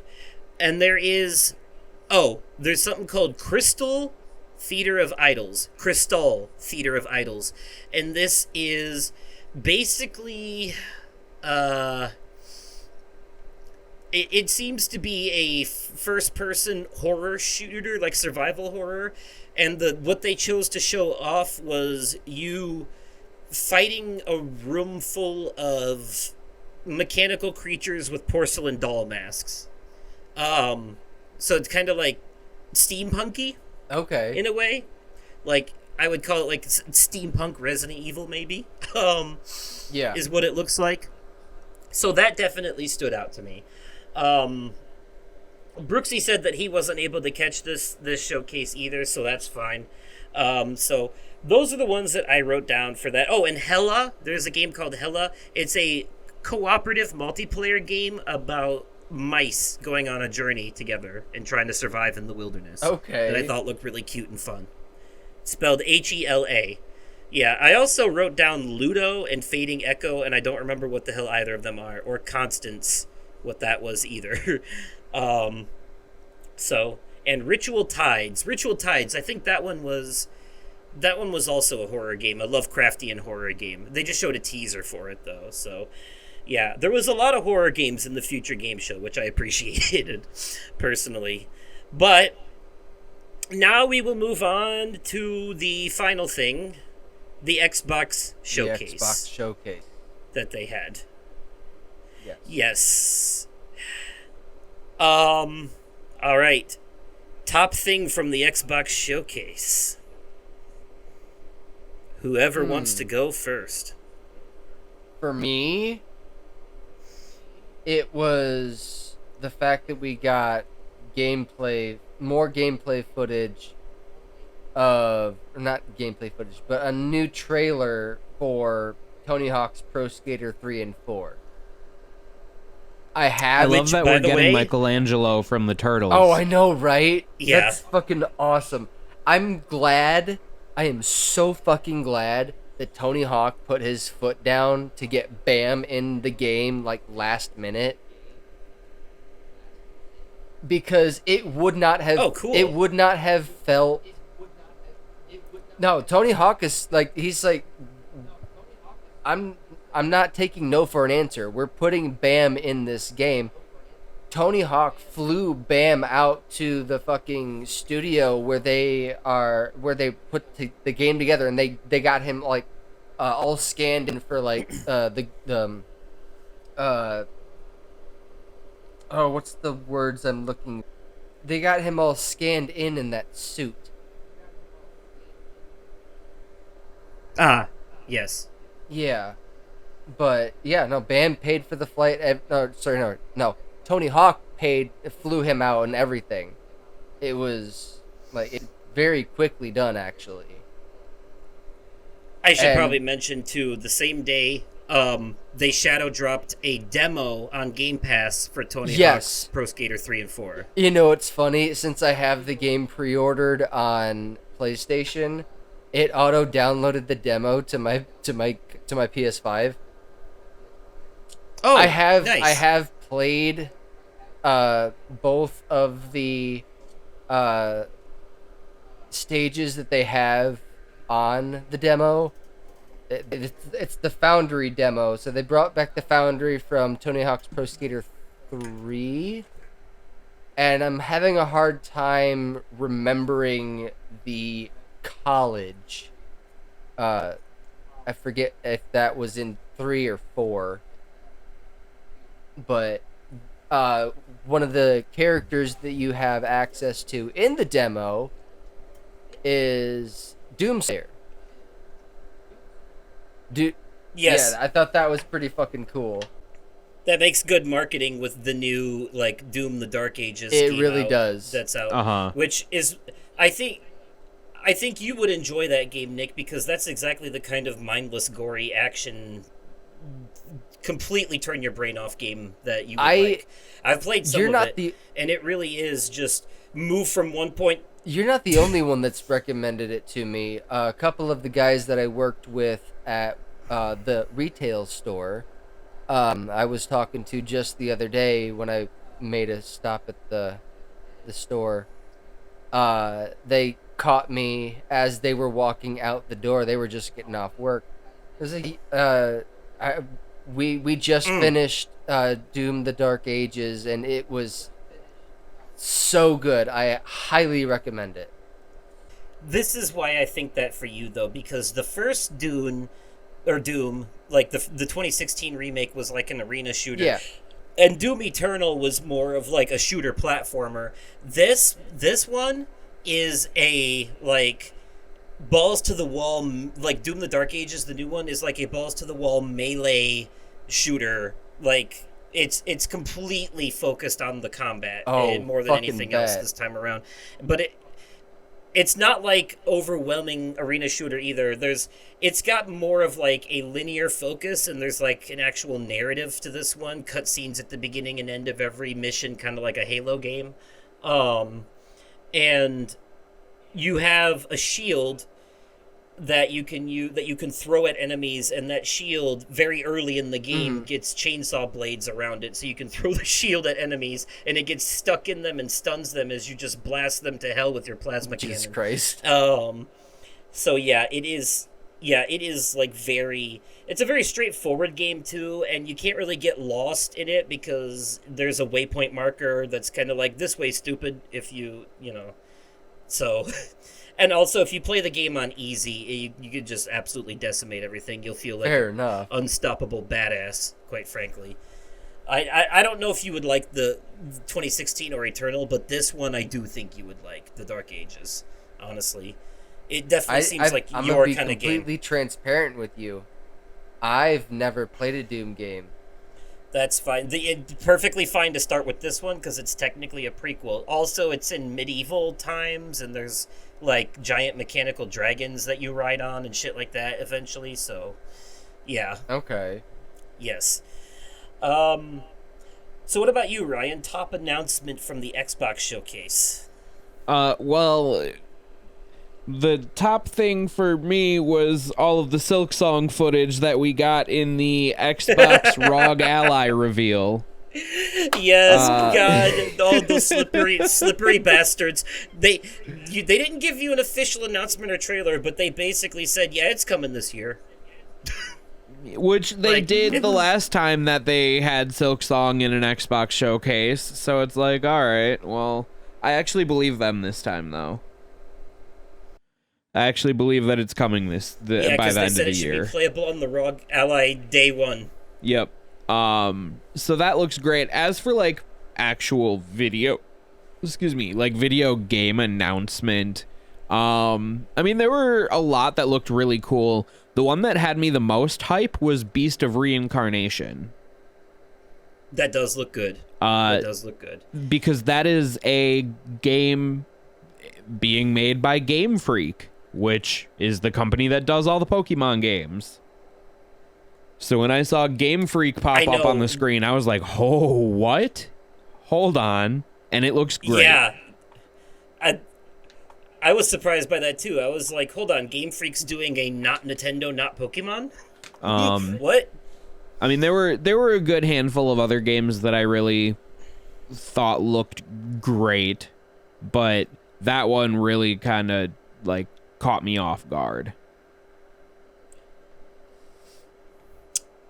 Well, I am looking forward to, let's see, my top announcement. It doesn't really count as an announcement because we already knew about it before, but I was very, very happy to see more of The Outer Worlds 2. Everyone knows I really enjoyed the first one. I thought the humor was top-notch. One of my favorite songs by the Stupendium is all about The Outer Worlds. I often quote that song. The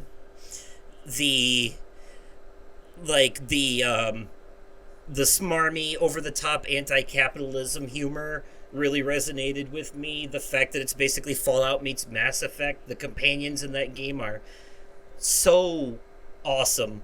And I like everything I'm seeing about the new one. From the Diet Borderlands humor, where like there are things like that they showed, like some of the combat where like they shrunk the person down and then smashed them with a hammer. Like that kind of shit I really like. Or there's a gun where you literally shoot targeted ads at people. That I love that kind of stuff. So I'm calling the humor like Diet Borderlands because it's not quite as over the top, but it's definitely in that ballpark, but with like Fallout gameplay and Mass Effect narrative and companions. It's like the best of all those worlds.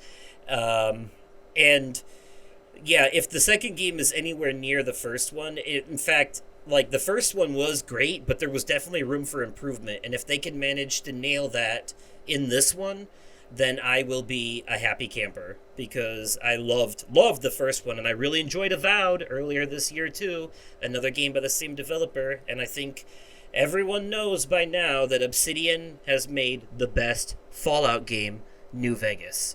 So, yeah. Obsidian makes better Bethesda games than Bethesda could ever dream of, in my opinion. It's a hot take. It's a hot take, but I will die on that hill. I swear to God, I will. I'd rather play Avowed again than ever touch Skyrim again. You know what I mean? Like, or and that was coming from someone who liked it. You know, I have basically little to no interest in the Oblivion remaster whatsoever. Quite honestly, I played some of Starfield and it was okay. I can't get into any of the Fallout games except for New Vegas. I struggle with them so much. So, something about... it's not the gameplay, because Obsidian does the same gameplay and I like it. I think it's their narrative structure. You know, there's just something more appealing to how Obsidian does their stories and their character development for me, personally. Because their narrative structure is closer to how BioWare does it in like Dragon Age and Mass Effect. So... they're basically BioWare meets Bethesda. So BioWare story, Bethesda gameplay. So that was probably the big thing for me, but close second, Persona 4 is getting a remake. I knew this was coming. After Persona 3, I knew this was coming. It only makes sense cuz the most updated version of Persona 4 is the PS4 and Xbox One remaster of the PS Vita port of the PS2 game. So getting a full-fledged from the ground up remake in the same style as Persona 3, hopefully with the quality of life upgrades from Persona 5 that Persona 3 Reload carried over as well, and with maybe updating some stuff to be less cringy. Like, for example, I know they can, because in Persona 3, in the original, there's this scene, you know, that was like early 2000 humor where the boys hit on this woman on the beach and then it turns out that she's actually a man and they freak out about it. In the remake, they changed that scene so it's not transphobic anymore. Now, instead of the woman secretly being a man, she turns out to be a flat earther conspiracy theorist, and they freak out about that, which is a huge improvement to that cutscene. So Persona 4 deals a lot with sexual repression as an ongoing theme for some of the characters, and I do worry a little bit about how they're going to handle that with modern gloves. So it'll be interesting to see, because I guess there's a reason they decided to redo this one last. Quite, you know. And Persona 5 doesn't need a remake because Persona 5 Royal for the PS4 still holds up. It doesn't need a remake. That is the remake. That is the definitive version. So yeah, I'm excited for that.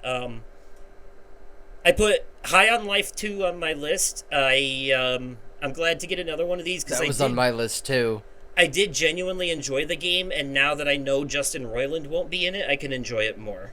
In the second one, like, I also love too that they wrote in the DLC for High on Life called High on Knife, they wrote off his character Kenny by saying that the player accidentally dropped him somewhere and just never went back for him.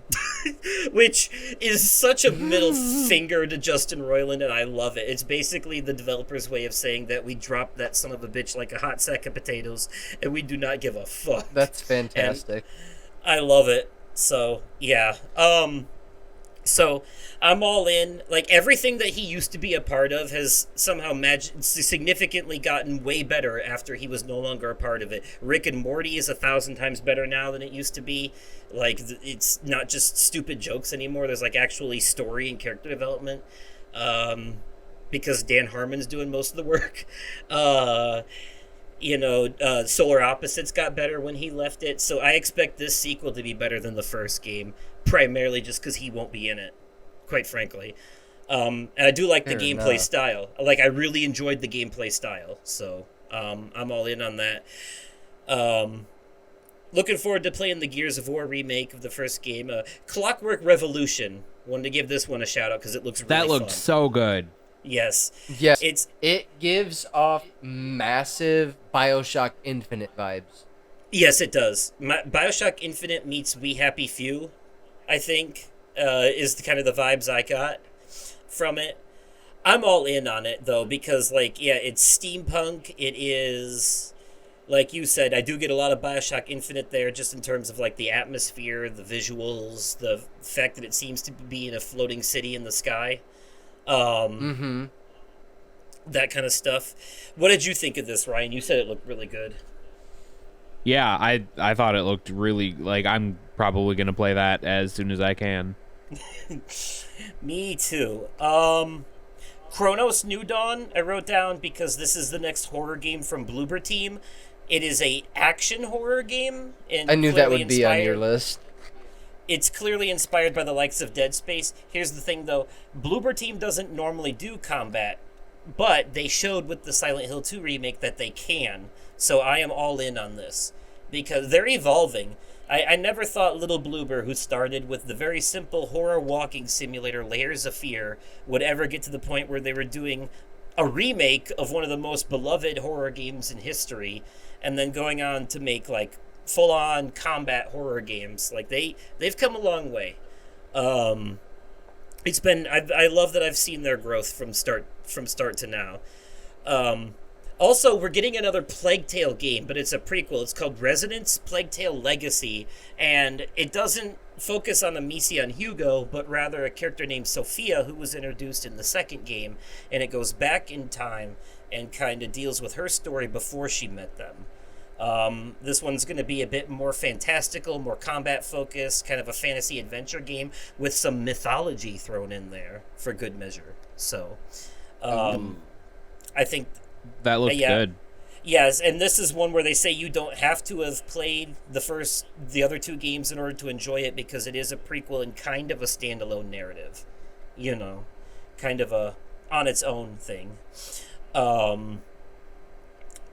There's a game called Animo, which is like a creature collecting game. I know we mentioned Pokemon earlier, but this was not the Game Freak one, a different one. Blood of Dawnwalker. Animo did look pretty good. Did anyone It looked else? like very Pal Worldy. Yes, yeah. It really did. I have Blood of Dawnwalker wrote down. That one looked That good looks to good. me. Correct me if I'm wrong, but wasn't it like a fantasy adventure vampire game or something like that? Yeah. Yes. That one was up on my list. I'll just rapid fire here. Mudang Two Hearts. Indiana Jones got a DLC. I wrote down Keeper, Aphelion, At Fate's End, and The Blood of Dawnwalker, by the way, is founded by Rebel Wolves Studio, which is made up of former CD Projekt Red devs. So it's a lot of people that worked on things like The Witcher 3 and Cyberpunk started their own studio, and The Blood of Dawnwalker is their first game. okay, that's gonna be good then. Okay. And the one thing, the last thing I wrote down that I do want to give like a full focus on, real quick, it's called "There Are No Ghosts at the Grand," which is, I love this. so this game is a lot of things. It's hard to pin down exactly what's going on here because at first it's a musical with South of Midnight vibes, but then it's it's a home renovating game in the vein of like Power Wash and House Flipper. But then it's also a spooky mystery game. But then it's also a narrative game. There's a lot going on here, and I'm very intrigued. I'm Because here for it. it's got like happy musical overtones and then sinister spooky undertones, and I like that juxtaposition. Exactly. And the cat, there's a talking cat, so that's always a selling point. Yeah, I think my exact words were, "You had me at kitty cat." Yeah, well, and also I learned from one of like the interviews with the developers at like one of the other showcases or something that cat's name is Mr. Bastard Bones or something like that. Which That's fantastic. which I absolutely love. So yeah, that game definitely stood out to me. And then, so so I'm going to ask you guys for the any other games from this showcase on your lists, and then we'll wrap up by talking about the Rogue Ally. Ryan, you got anything? I think we basically touched on everything that I was super interested in personally. Okay. I mean, Got I'll any put it this more way, like things? all of these announcements, all of these shows had just incredible lineups. I was really impressed with like everything this year. Yeah, my wallet is crying. The any extra thoughts on any of the things we mentioned from this showcase, though? There is a couple of other things on my list. Okay. Super Meat Boy 3D looks interesting. Oh yeah, Oh, that yeah. does look good. And Now, we Super Meat Boy. Oh, sorry. Go ahead. did we touch on Invincible Versus? No. No, but that so I love Invincible. That's such an amazing show. I was hoping this was going to be more of an open world adventure game a la Spider-Man, and it's actually just a fighting game. Me too. Yeah. So they kind of lost me with that, unfortunately. This is basically Invincible's version of the Dragon Ball Z fighter games. Yeah. Yes. Fair enough. It's basically how I'm looking at it. So Super Meat Boy, by the way, the history of that series, it's usually a 2D side-scrolling game, and the gimmick about Super Meat Boy is that it's very hard. It's basically a roguelike. It's actually one of the earlier, like a pretty early roguelike, like YouTube screaming frustration roguelike. But in the challenging, like, Mario Maker nightmare levels type of way. Where Yeah. you have to have such precise precision platforming in order to get through it, because you're like one tiny little scrape from a saw blade or anything, and you're going back to the beginning. Yeah. It's brutal. But the new Super Meat Boy game is that, but in 3D, which Oh, I know is Jesus going to Christ. appeal to a lot of people. Yep. Oh yeah. It definitely got my attention. Are you planning on punishing yourself with that game, Ryan? Oh, absolutely. Yes. Especially if it's available day one on Game Pass. Oh yeah, no, I can't wait to watch the Game Grumps and Markiplier scream at it. Like, That'll be entertaining. this is gonna be harder than Cuphead, is my guess. Oh man. I'm just gonna put that out there. It's Fair definitely gonna be, yeah. It's gonna be a rough one. Okay. Was there anything else on your list? Oh yes. Elder Scrolls Online. Now I haven't played Elder Scrolls Online, but the new season that they're putting out, it got me intrigued, and it got me thinking, like, no, I may never ever get back into Skyrim, but if I want, because I really like Elder Scrolls. Right. I think this is what's gonna draw me in to Elder Scrolls Online, and I think that will help fill the void with all the time I lost on Skyrim, if that makes sense. Yeah. I gotta be honest, when Elder Scrolls Online and Fallout 76 came up, I tuned out. Like, those were like the... Fair enough. So, what I will say about this is I actually am slightly intrigued at what they're doing, because they are having they use the term something like realm altering live event akin to what Fortnite does for the very first time in like Elder Scrolls Online history. So I like that premise. Like, I'm playing an MMO and now they're about to have a massive event in game that like completely reshapes some part of the world. Like, that's cool to me. So the fact that they're finally actually doing something like that, I was like, all right, like, that sounds cool. I could see a world where that's fun. So I guess it's worth mentioning. That being said, I have zero faith in Bethesda, and the little bit of Elder Scrolls Online that I played was not something that I feel like I really am missing out on if I don't experience again. So, fair enough. I will say, though, it is worth mentioning for those who do want to try it, Elder Scrolls Online is free on Game Pass, and it comes with the Morrowind expansion as well. So that is worth mentioning, because the game, it's not... I actually checked, What's... and it is not free on Game Pass right now. Oh, is it not anymore? Elder Scrolls Online. It's not, no. Huh. I looked. I felt like... because I really wanted to get into it. I felt like it was a couple days ago. Weird. Well, because... I think it's on sale for 75% off for like $4.99. Okay. Because, yeah, I was gonna say, it's not a monthly fee MMO unless you want, like, the VIP shit. But, like, it's one of those, you buy the game and you can just play it indefinitely. Until they turn the servers off anyway. you know. Yeah, that. Okay. So a perfect segue from this then is, I'm going to read Brooksy's note on the Xbox Showcase because I saved this for last on purpose. I will read his note, then we will talk about the fact that Xbox announced their first handheld, and that's where we'll wrap up. So, for Xbox, he says, it's definitely the ROG Ally, Xbox X. Getting a Steam Deck rejuvenated my love for portable gaming, and this thing looks beefy.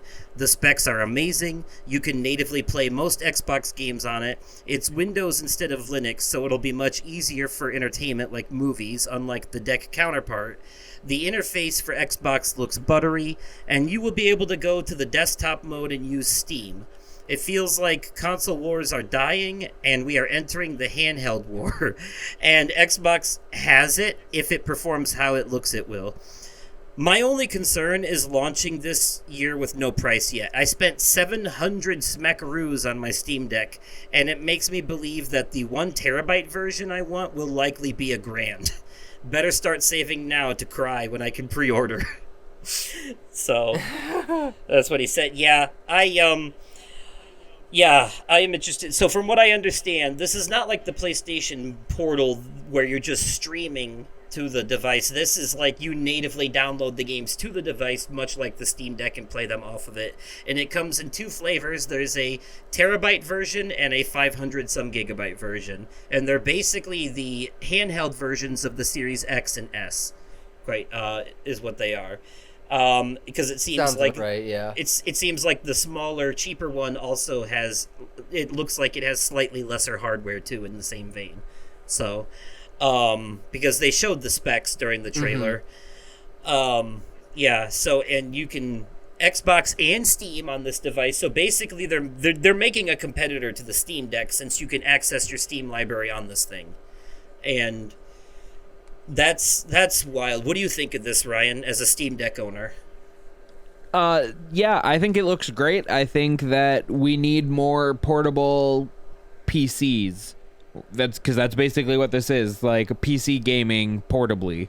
I think that the more people that have access to Steam, the healthier gaming is going to end up, because in addition to Steam doing, in my opinion, the best sales out of any platforms, like the Xbox store or the PlayStation store, or the Nintendo doesn't even know what the word sale means. But like Steam has huge sales on a very regular basis.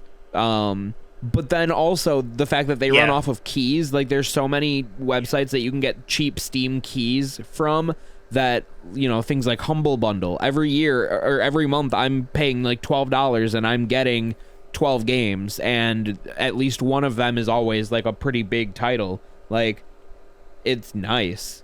So the more access that people have to Steam to be able to game through Steam, the better it is, in my opinion. And the fact that this has that it'll be Windows instead of Linux, I think does go a long way, because a lot of people don't understand how to handle that part of the Steam Deck, and that I think is its biggest weakness. But otherwise, the Steam Deck has an incredible experience. So I have no doubt that this will be as good. I can't lie. Xbox releasing a handheld device would have never been on my bingo card, ever. And I never thought I would see the day, quite frankly, that Xbox would release a handheld system. I was waiting for it. Now PlayStation, I'm sure. They're not. PlayStation gave up on I'm sure won't be far behind with a updated version of the PSP. I doubt it. They gave up on. They did that already. It was called the PS Vita, and they neglected it. Well, fair enough. I think PlayStation is done with handhelds. They've moved on to VR. That's their thing. Yeah, because Xbox ain't doing that. They said they wanted to at one point, and that kind of just disappeared. So I remember during they did an E3 stage demo for it and everything.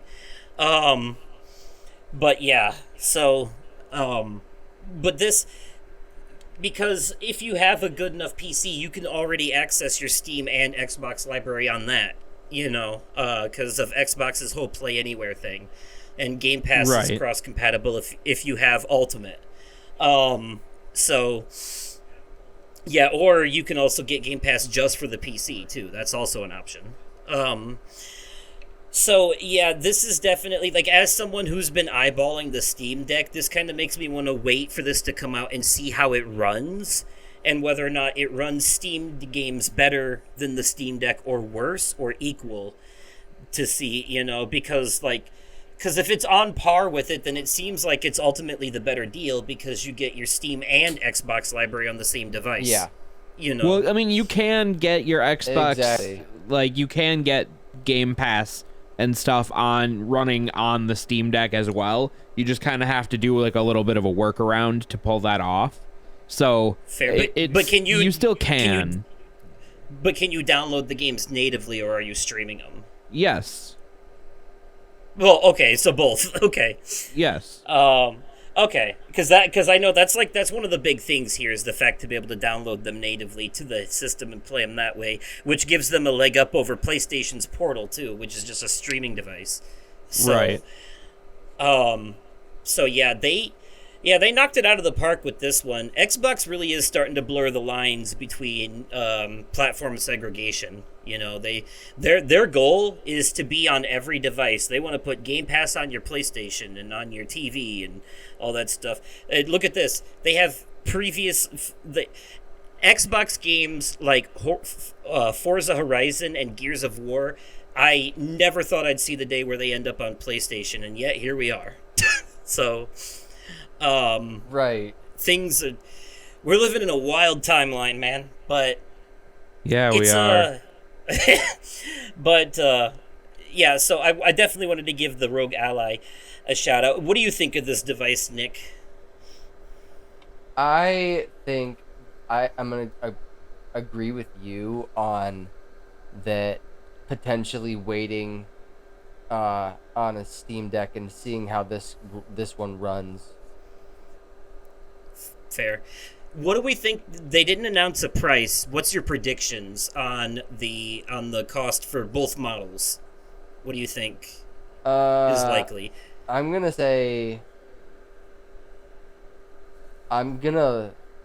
lowball it here and maybe say $400 to $500. I think that's generous.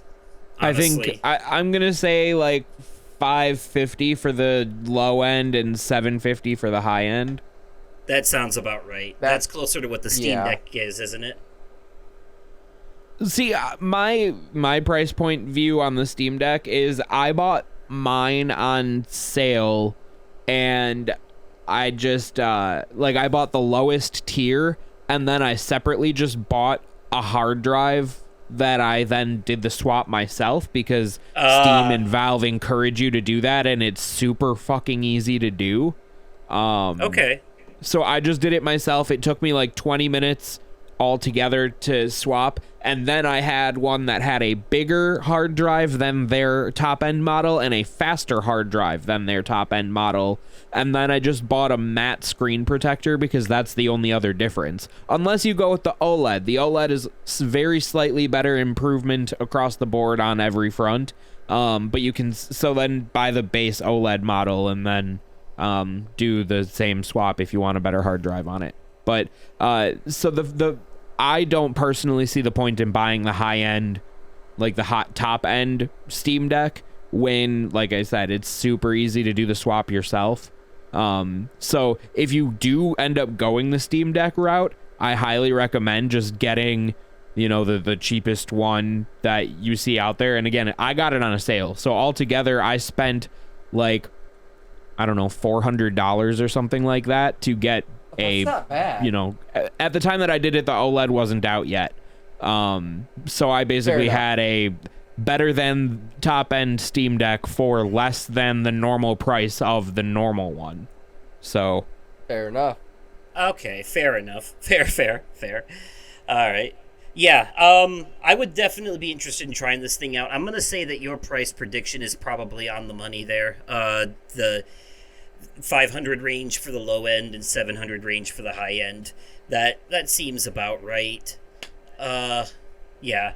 So, all right. We're about to wrap up here. Really quickly beforehand, though, I just want to throw out, there were a couple of other things, small showcases that happened. I'm not really going to talk about them, but I do want to point out. They showed off some Witcher 4 real-time gameplay during the Unreal Tech Showcase. Do yourselves a favor and definitely go look that up, because that gameplay looks amazing.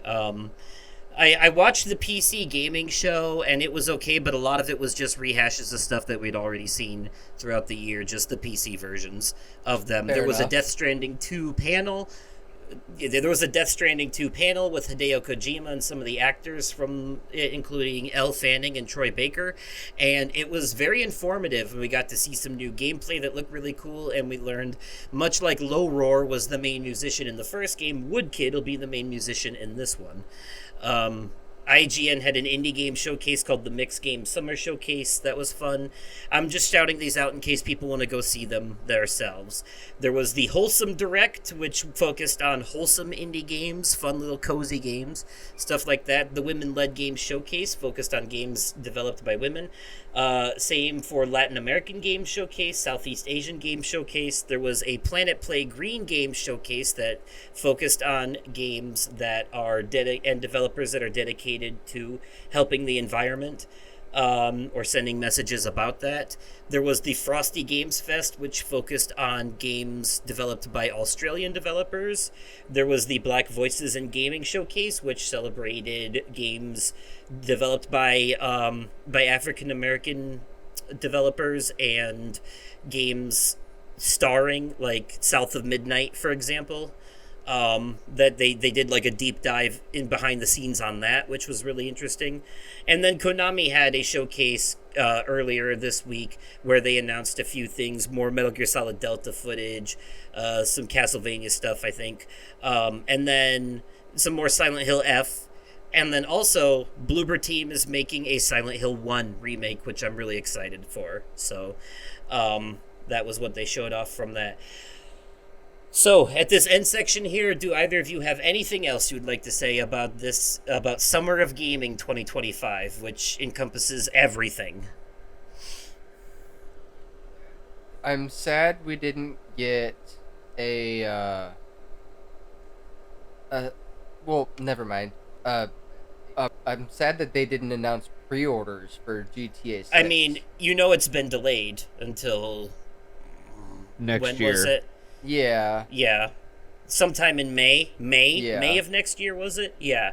So, yeah, I don't know. Yeah, May 26th to be feel like exact. it's still a bit early for pre-orders at the moment. And you should be happy for that, too, because you know, like, you don't want it to be a limited quantity thing where the scalpers eat them all up because of the overhype. You know what I mean? Fair enough, yeah. So... We'll see how that goes, but I'm sure you're gonna buy it digitally anyways, so it's not like that matters. Yeah. So, Right. Right. Yeah, no, I for one am actually glad that we got through an entire summer game fest and some like several showcases and press conferences without a single goddamn mention of Grand Theft Auto. Quite frankly.